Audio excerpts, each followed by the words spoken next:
Hola, YouTube, it's me, David Harry, your favourite YouTuber and vlogger. Right, so what I've done today is gone out with my iPhone 16 Pro Max to do my very first tests with the ultra-wide lens, very specifically for the selfie vlog thing. Basically, what I'm trying to do here is to see if I can finally cut the cord and stop using action cameras for my selfie vlog stuff and whatnot. So basically, that's what this video is all about with the iPhone 16 Pro Max. It's very rough because this is a test video, and I'm not going to explain any more about it because there are a whole bunch of takes which are actually a lot longer than what I thought I was going to be doing to do this test. But what I will do within those, it'll be very self-explanatory, and I'll explain what's going on and my methodology and what I'm trying to find out and stuff like that. Now what I will do is put chapter markers to each of the takes as they go through. They're not going to be anything meaningful, they'll just be random chapters. So once you're getting bored with one thing, just skip through and see if you can get bored with the next bit. Anywho, let me get on with this and I'll come back at the end of the video and do something or say something. Okay, so to start the testing then, I'm just going to walk up this road here. It's normally quite busy, but it's kind of the middle of Saturday, so it isn't like tons of traffic right now. Although I say that, there goes a bus. Anyway, that would have been loud, I suppose. The whole point of doing this bit anyway is just to see how my voice is competing against the traffic that goes by. In fact, there's a bit more traffic going by right now. Now, the other thing as well, there is a slight breeze going on here. And the problem that I found with all the iPhones, well, especially the big ones like this, there's microphones all over the place. So you can't effectively put like any dead cat systems on them. So if this was something like an S24 Ultra, or most of the Samsungs, to be honest, there's normally clear places on the sides with the microphones, and you can put like little micro wind jammers on them, and the great breeze just picked up a little bit there. Yeah, so with the iPhones, a little bit problematic when it comes to like doing effective wind protection and stuff. Anyway, what I'll do, I think I've given us enough of an example of like a bit of noise going on as I'm talking, so let me get into the park. Okay, so I'm away from the road now and I'm walking up the bridle path into the park, because this is going to give me a bit of tree cover and stuff. So it's going to be interesting to see, you know, what the exposure's doing, if it goes all kind of like, you know, cruddy and grainy and stuff like that. Gonna try my best not to swear in this video. My first video back proper, and if I end up effing and blinding in the video, yeah, it's just gonna set a bad precedence, isn't it, for the rest of the videos that I do. Anyway, so yeah, oh yeah, on the point of exposure, what it is, I've got this completely fully automatic using the standard app. So just a quick rundown on the settings, or the lack of settings. The basic camera app, I'm obviously on the ultra-wide camera here.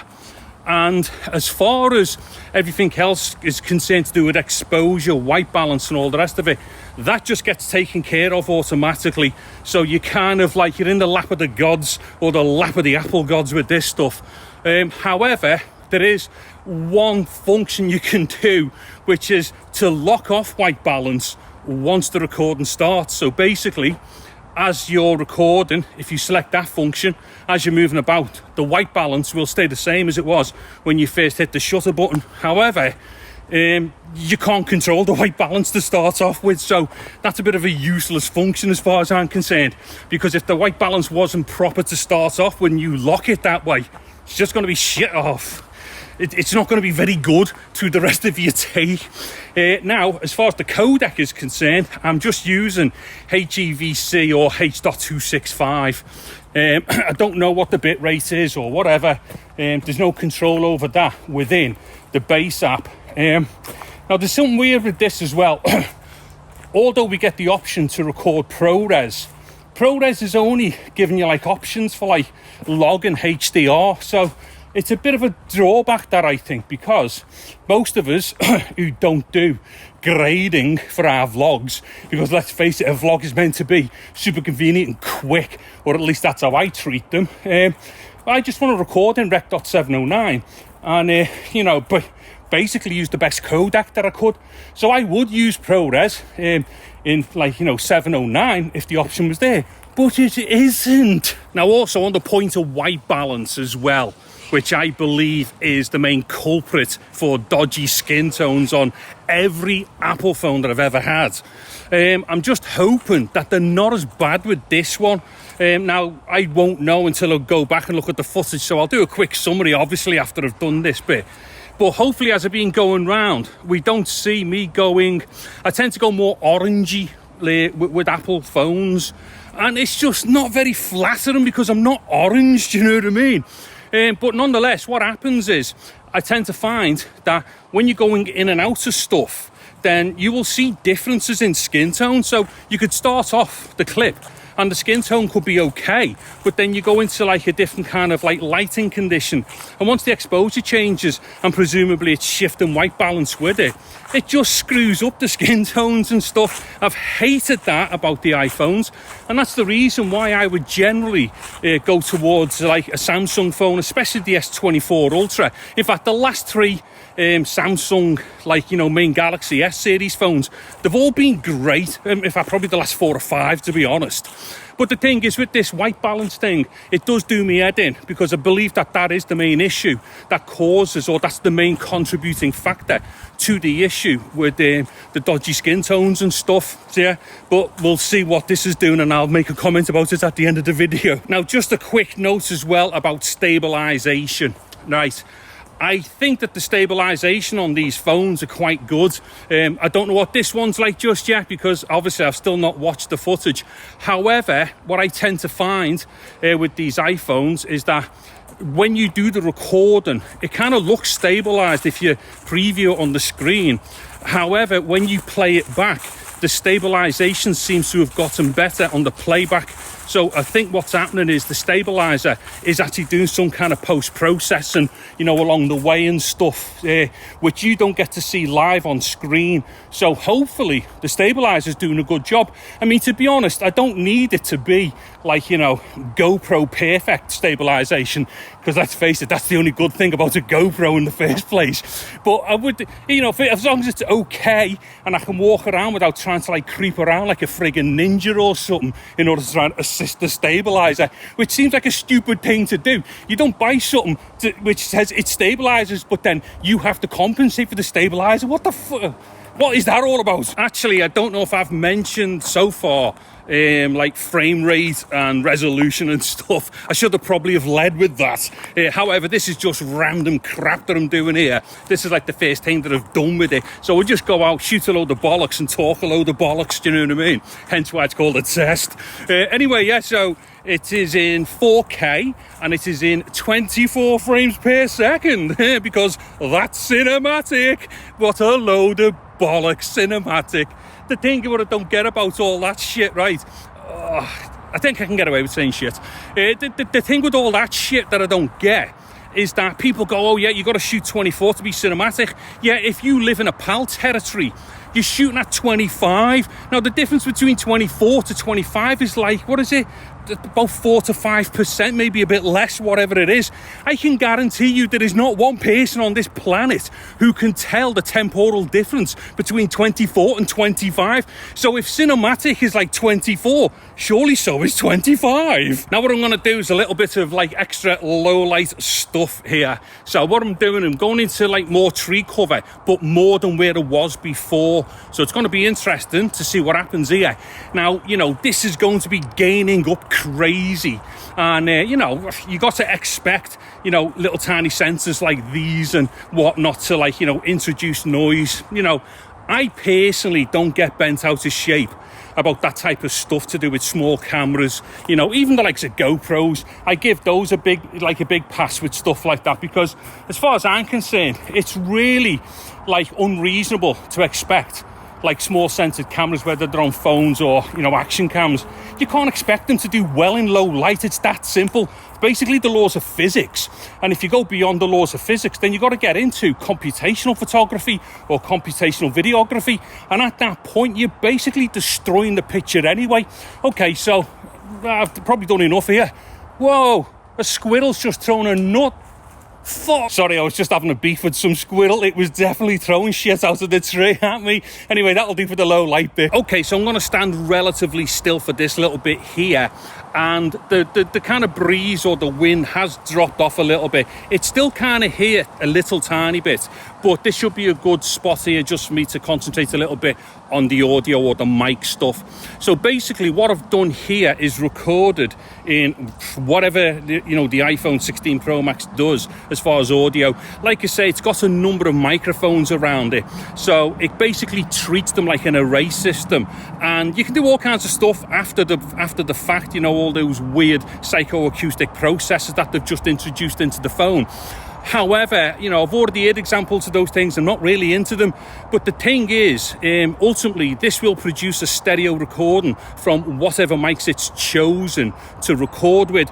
Now, from the outset of the video, I will have chosen one thing. It would either have been the stereo recording or one channel of the stereo recording centered and then the other channel deleted, just so I can keep all my dialogue centered into the stereo image. Now, whatever it was that I started off with, which is likely to be the single side centered and whatnot, what I'm going to do here is just give you an example of the differences between the two. Now, I don't know what it was that I've been doing, likely to have been the single channel. However, right now, this is the stereo recording or whatever it's done for its initial recording. So what I'm going to do is just turn the phone around here. Now, if this were a true stereo system, we would definitely hear our typical, responses from left to right within the stereo field as far as, my dialogue is concerned, because obviously the microphones are moving, closer and further away from my dialogue there. Now, what I'm going to do is go back to what I think I would have done anyway, which is just one channel centered. Now, what I'm going to do is start turning this around, and what we should notice is that my dialogue just stays anchored into the stereo field, whereas on the previous thing where I was just turning it around, my dialogue should have been panning, which I don't want. Anyway, so I'm just going to go around a bit slow here, and like I say, other than maybe one of the microphones gets a bit further away from me, which would just then be an effect on amplitude and not necessarily its placement in the stereo field, I should stay right into the center of the stereo field, and also hopefully the amplitude should have been fairly much the same all the way through, because I will also have been using a limiter in post, and on that point, boom, right now, this is what it sounds like without the limiter. Now, I do not know how much I've had to apply the limiter by in post. Maybe I haven't had to do much because I've got a very loud voice.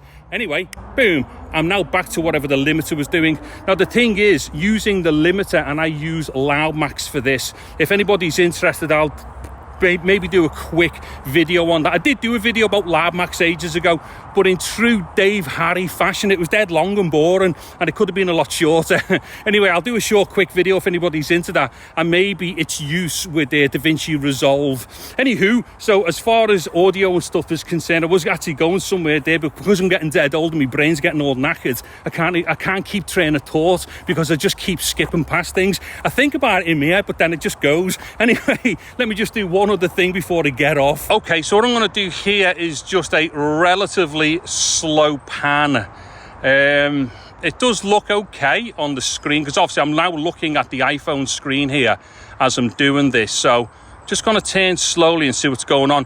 Now, I can see a little bit of shaking as I'm doing this. However, as I said before, I do believe that there is some kind of post-processing that goes on to assist with stabilization. So this might look a bit more stabilized, when it's on playback and stuff, than what I can see live on the screen right now. Okay, and on that point as well, as far as stabilization is concerned, I'm just going to point the phone directly. Oh, wow, that seems to have gained up a lot.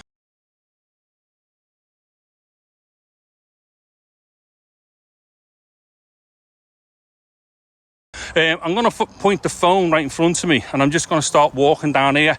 Now, once again, I'm not going to be prancing around like a ninja and stuff. I'm going to be fairly heavy-footed here. So this will give you a really good example of what you'll be able to get away with. I mean, this is definitely shaking all over the place now, and I can see that on the screen. Hopefully it's handling it with whatever it does with the post-processing. What I was about to say, though, is that this will give you a good idea as to what you can probably get away with like, you know, an iPhone with its ultra wide lens doing this type of thing, because you might be out and about and you might be favoring the ultra wide in order to do that, as opposed to like using the 24mm or a different focal length and stuff. But right now, this should give you a good idea about, you know, walking around willy-nilly, heavy-footed, and letting the iPhone just do its thing with the ultra-wide lens and whatever stabilization it is doing. Okay, so that should do it then for the basic testing that I needed to do with this in order to be able to know how to approach my main video when I do that on my main channel. So what I'm going to do now anyway is go indoors, have a little shifty through this stuff, put the edit together and have a look at the footage, and I will give you my opinion. Hello, is that DJI? Yes, my name is David Harry, and the reason... Yeah, that David Harry, yeah, your favourite YouTuber and vlogger. Right, the reason why I'm phoning is because I'm just making an inquiry to see if you do trade-ins and stuff against your new products. The reason why is because I've got myself a new iPhone 16 Pro Max, and I just want to do a straight trade with this against one of your new Action 5 Pros. Yeah, you don't do... Oh, no, and even if you did do, you wouldn't do that. Why is that?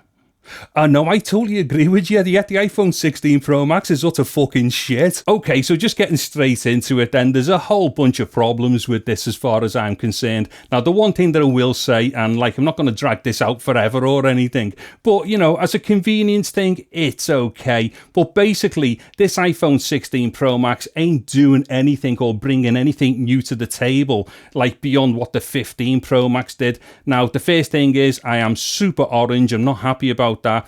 The stabilization, it's okay, but you can see micro judders going on. Yes, there are other functions for stabilization and stuff like that, but you know, if that's your starting point, I just don't think we're going to get much better than that anyways. And then there's a whole bunch of other things in there that I don't like. Basically, this whole thing where Apple have said, oh yeah, we've got like a new sensor, it's like 48 megapixel or whatever it's meant to be, like 4 times the resolution compared to the iPhone 15 Pro Max. I do not think that there's any difference there. Now, I will do some testing against the 15 Pro Max just to see if that is the case, but immediately, there's nothing special about this phone or anything, and that new ultra-wide lens is basically what we've seen before. But the biggest problem that I've got is all that like orange skin tones and stuff like that, because it's just friggin' useless. Anyway, yeah, you can make your own minds up over like what you've just seen there and as to whether or not you think it's good or bad. Now, of course, there are other things you could do with the phone. You can use different apps and all the rest of it. However, the reason why I did this test is just because I just want to use the most basic app, hit record and just do me thing, come back, do a quick edit and then upload it and stuff. However, this will not be the phone for me for that. However, there is going to be some more testing of the other lenses. I'll do some stuff of vlogging and things like that, and then maybe for other uses. But as far as the ultra-wide is concerned, it just ain't for me. So it looks like I might have to go for a new DJI action camera, because I'm most certainly not going GoPro again.